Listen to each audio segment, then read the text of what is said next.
नमस्कार सगळ्यांना. जय श्रीराम.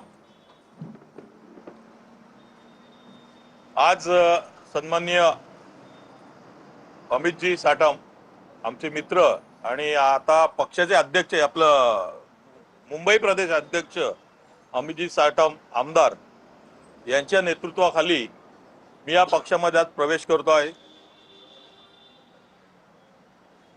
शिरवडकर साहेब तसेच आमचे नगरकर साहेब, कर्जतकर साहेब यांच्या सगळ्यांच्या उपस्थितीमध्ये माझा आज प्रवेश झाला असं मी जाहीरपणे सांगतोय. ज्या पक्षाच्या बरोबर आम्ही होतो, जसं अमितजींनी सांगितलं, आता 2007 साली ज्यावेळेला पक्ष स्थापना झाली तेव्हापासून शिवसेनेमधून आम्ही सन्माननीय राजसाहेबांबरोबर आम्ही सगळे जे चाहते होतो, विद्यार्थी सेनेवाले होते, सगळे होते, जे साहेबांचे चाहते होते ते सन्माननीय राजसाहेबांबरोबर आम्ही बाहेर पडलो. पहिले आम्ही शिवसेनेमध्ये होतो, नंतर मनसेमध्ये आम्ही आलो आणि मनसेचं कार्य आम्ही पुढे चालू ठेवलं. महाराष्ट्र नवनिर्माण सेनेनंतर मध्ये आम्ही नगरसेवक झालो, पहिले शाखाध्यक्ष झालो, नगरसेवक झालो, विविध पदं भूषवली. आम्ही एका झेंड्याखाली होतो. आमचं रक्त भगवं आहे. शिवसेनेमधून आलेलो आहोत आम्ही. आज आम्ही मनसेमध्ये आलो.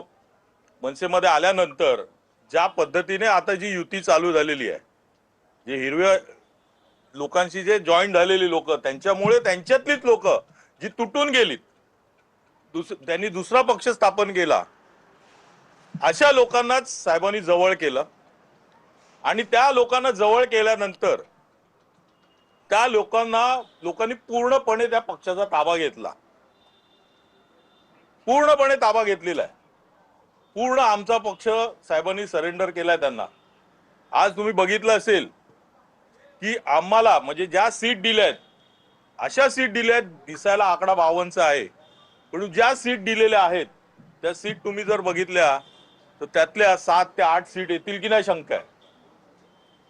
कारण ज्या सीट आम्हाला पाहिजे होत्या त्या सीट तर आम्हाला दिल्या नाहीत आणि अशा सीट दिल्या आहेत की तिकडे त्यांच्याकडे उमेदवार नव्हते, त्यांच्याकडे नगरसेवक होते तिकडे, पण त्यांची नावं खराब होती म्हणून त्यांनी त्या सीट पण आम्हाला द्यायला तयार झाले. माहीम, दादर, वरळी, शिवडी, भांडूप या ठिकाणी ज्या ठिकाणी आमच्या सीट म्हणजे जिकडे मराठी माणसाचा टक्का जास्त आहे, ज्या ठिकाणी आमची ताकद जास्त आहे, तिकडे आम्ही 2-2 सीट मागितल्या. तिकडे आम्हाला 1 सीटवर त्या लोकांनी हे केलेलं, बोळवण केली आमची आणि पूर्णपणे त्यांना पाहिजे त्या सीट त्यांनी दिलेल्या. माझे तुम्ही काहीतरी मध्ये बातमी लावलेली होती 194 मला दिला नाही म्हणून मी गेलो, नाराज झालो वगैरे, हा विषयच नव्हता. ज्या वेळेला मी चर्चा केली आमच्या नेत्यांशी की तुमचं घोडं कुठे अडते, तेव्हा त्यांनी सांगितलं की 192 वर आणि 190 वर. मी बोललो 192 आणि 190 वर मला कळलं नाही.